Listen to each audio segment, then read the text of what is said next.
Injury news and trade updates with massive implications. A Penguins prospect making his 2025 debut. The Penguins have been linked to Mitch Marner for so long because of his relationship with Kyle Dubas. And Sidney Crosby, the Penguins captain, may very well return to the ice tonight, as well as some restricted free agents that the Penguins could target with their first-round draft pick that they acquired for Marcus Pettersson and Drew O'Connor. The rumors are that Kyle Dubas is looking to flip that pick for a young NHL-ready player with a ton of potential that's still young and needs a contract. We have some options for Kyle Dubas. We're going to go over those in the video today, as well as these big injury updates, both at Wilkes-Barre and at Pittsburgh. So thank you guys for joining me here today on Penguins Digest. If you haven't already, subscribe to the channel. 84.5% of you have not yet subscribed to Penguins Digest. If you want the latest news, rumors, updates, and analysis regarding your Pittsburgh Penguins, subscribe to the channel. We're going for 1,000 subscribers, and we are getting close. So hit that sub button and help us reach our goal. You guys are the best. Let's go Pens, and let's talk about Sidney Crosby first and foremost, because that was the video yesterday. He could return tonight already. He was listed as day-to-day. He missed yesterday's game against the Rangers. The Penguins with a huge win last night. I'm not really going to talk about the game because I honestly have no idea how that just happened with the lineup that we fielded last night, but it was impressive nevertheless. So now is a perfect time to start talking about the moves that Kyle Dubas could make to improve this team instead of constantly talking about selling pieces away. Let's actually acquire somebody, and that is a legitimate possibility with the way that the salary cap is moving in the right direction. But before we get into the more trade content in this video, we have to talk about Sid because he loves playing against the Flyers. We call him the Fly Swatter here on this channel, and Flyers fans hate it, which means I love it that much more. Sid could very well return to the lineup tonight. He was skating at practice this morning, and look at him. I mean, he looked good. I watched the videos and the clips from Sidney Crosby at practice this morning. He looks fine. He looks like Sid. I just think they're being cautious, and that's fine. That's a good approach to have when you have such an important player. There's so much risk, and there's so much at stake with Sidney Crosby missing an extended period of time. He had the 9th longest Ironman streak in Pittsburgh Penguins history in consecutive games played, dating back to 2022.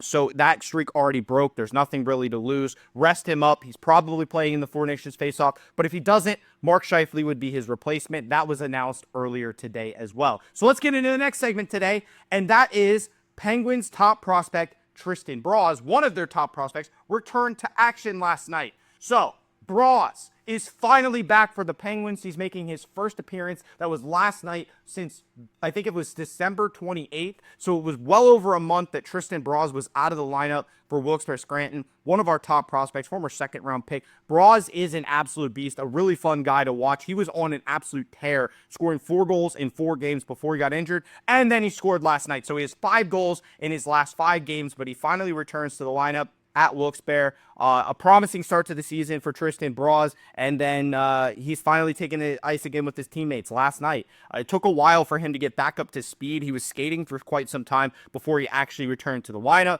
but now that he is playing his first NHL game since, there it is, December 28th, he registered a goal in his return, and the Wilkes-Barre Scranton Baby Penguins defeated Bridgeport 3-0. So another win for the Baby Pens. They have been ridiculous this season. And there's the tweet from Wilkes-Barre's Baby Penguins account. Welcome back, Tristan Broz. And he's just such a fun guy to watch. I mean, Broz, watching him score that goal and watching the expression on his face, I couldn't really show you guys the video because when they score goals, they like flash the lights and it gets dark and you can't really see. But I looked at his expression on his face after he scored the goal, and it was just relief. Like, his reaction whenever he scored was just, it's awesome to see that. First game back, he had 4 goals in 4 games before he got hurt, and then he scores in his first game back. So 5 goals in his last 5 games for Tristan Broz, and he was a +2 with 4 shots on goal in the contest.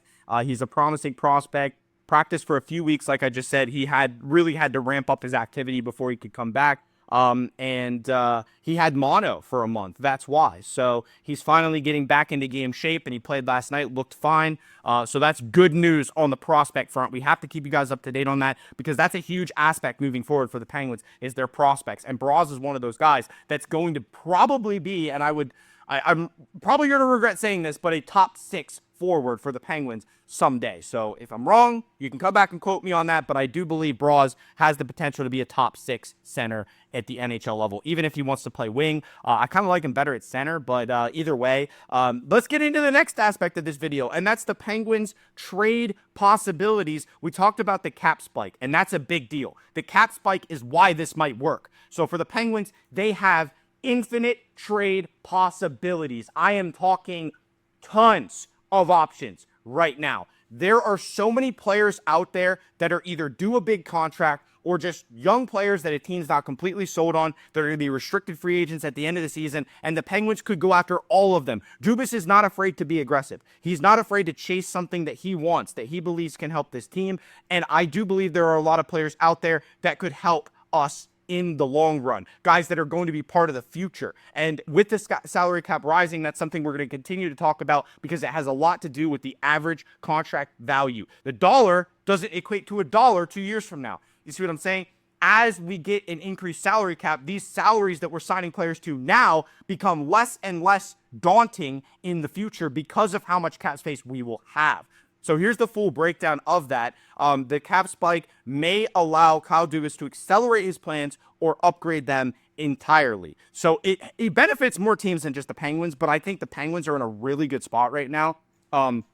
There's a flood of cash for every team right now. They will receive it this summer as the NHL salary cap will rise like a SpaceX rocket. By the end of the rise in 3 years, the cap is expected to be around $113 million.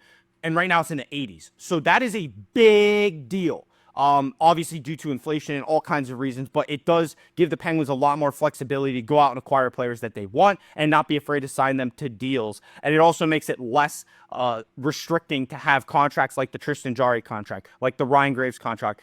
In the grand scheme of things, that's not going to be too big of a deal. And I think the more the cap increases, the more likely teams might actually take those players finally off of our hands. Dubas already created a scenario by which he could pawn his unneeded cap space for draft picks and assets. So he was able to do that last summer with Kevin Hayes, Cody Glass. These were salaries that other teams did not want, that the Penguins were willing to take and get draft picks in return to do so. They could do similar things this offseason as well. And I'm completely fine with doing those salary dumps if you're getting the draft picks to compensate for doing so. Hayes cost St. Louis 2 draft picks because they wanted their original pick back to extend RFA sheet to Dylan Holloway. And the Blues were very active in free agency. So I'm not surprised at that at all. And I think it benefited both teams because Holloway's been good for the Blues, and their other signings panned out really well as well. And for the Penguins, obviously, Kevin Hayes, that veteran presence, he's really come into his own playing the center position. Since he got that adjustment to center from wing in the lineup, he has been a completely different player, and I actually enjoy watching Kevin Hayes play. Dubas will be in prime position to, again,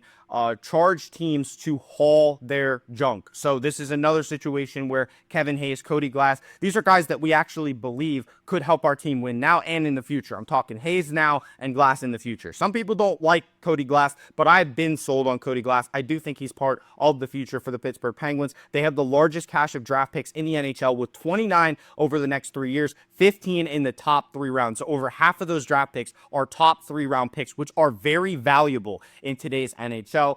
They don't need more volume. They need quality. And these draft picks are literally a coin flip. Every time you get a draft pick, there's no guarantee that it's going to work out. And that's what this goes on to say. The pick that they got from Vancouver in that trade, the one that came over from New York in the JT Miller trade, is a protected pick. So if the Rangers continue to stake it up like they have been, they're going to keep their pick, right? So the Penguins pick becomes then the 2026 first round pick for the New York Rangers. Now the Rangers could be absolutely terrible in 2026. It could end up being a better pick, but that's not a guarantee either because the Rangers aren't a team to really throw in the towel either. Just like the Penguins, these are iconic teams that are not used to rebuilding, and they're not going to rebuild unless they absolutely have to. They're going to compete until the very last second. So I would expect the New York Rangers to give it a real go at it next year, and getting JT Miller was proof that they are trying to win now still.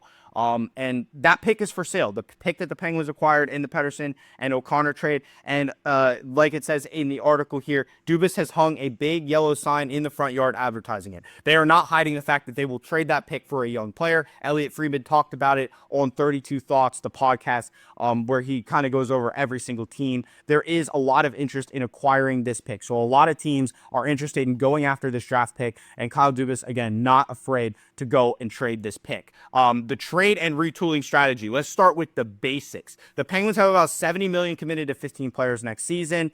A few prospects will fill the other spots. And then obviously if the team retains Cody Glass, he won't break the bank. So let's project the Penguins to be at $77 million, give or take $1 million. The cap is going to be at $95.5 million. So that's a lot of cap space right there. Dubas could see the value in a big money splashy free agent signing if there's young enough players to fit the plan. He's not going to stray from the path that he has put this team on. So if it's a younger player, an RFA is what I'm thinking of. Kyle Dubas would not be afraid to go after one of those players. He's not going to go sign a 32, 33-year-old veteran, but if it's 24, 25, 26-year-old that still has plenty of time left in the league, of course, Kyle Dubas would go after them and break the bank, per se. So Dubas could see value in that. Unrestricted free agents who are 28 or younger that hit the market on July 1st. And then if you want to look at that, we're looking at Mitch Marner. We're looking at Sam Bennett. These are really good players that Kyle Dubas could target. And talking about Marner, they know each other really well. I teased it in the intro, and we have to talk about it because last offseason, Mitch Marner was a possibility for the Penguins because of that relationship that already established between him and Kyle Dubas. Mitch Marner and Kyle Dubas know each other very well from Dubas' time in Toronto, and he's due a new contract. He's going to be due a raise. He's going to be 28 in May, one of the premier right wings in the game. He was a center in the juniors as well, though, so that's something to take into account is that he can play multiple different positions. Marner is a Penguin. I mean, even though he wouldn't be an heir apparent in the middle, he would be an exceptional right wing to keep the team competitive, and he's young enough to be around long enough for the next chapter. So there's no doubt he could make an average center look pretty good. I mean, that's the type of player that you want to be your superstar on the side, and Mitch Marner could be that guy. He's a absolute stud playmaker, and he kind of reminds me of Sid with his playmaking ability. I mean, Marner sees the ice so well. I'm not saying he's on Sid's level, but his playmaking reminds me of Sid in a way because of how efficient he is. He's one of the best passers in the game. He can move the puck extremely well. I mean, he can skate with the puck extremely well. He can score goals when he needs to, but he's primarily a playmaker, and I like that about Mitch Marner because then we could get like an aggressive kind of shoot-first type of center. And if you look at the line combinations that are projecting down at the bottom, tantalizing to wonder what he would be like in the Penguins lineup.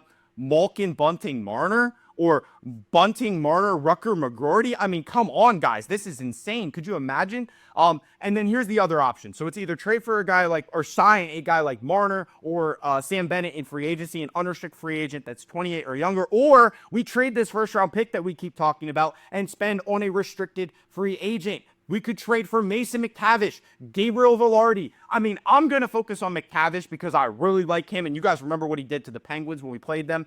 Wild forward Marco Rossi could also be listed, but Bill Guerin's not going to let that happen, like the article says, and I totally agree. Bill Guerin is not dumb enough to let Marco Rossi walk, so I'm looking at Mason McTavish. 22 years old, has been a slow burn for Anaheim. He was the Ducks' first-round pick, third overall in 2021, but he has yet to exceed 43 points. But the talent is evident. I mean, the talent is very evident, especially when he played the Penguins. I noticed this guy, he is a heck of a young player, and he's only going to get better in time, so his development will continue, and if the Penguins get a hold of him, I would be willing to pay him. They could pony up a first-rounder, acquire the rights to one of these RFAs, and then absorb that salary and pay them because they have the veterans that they can include in the trade.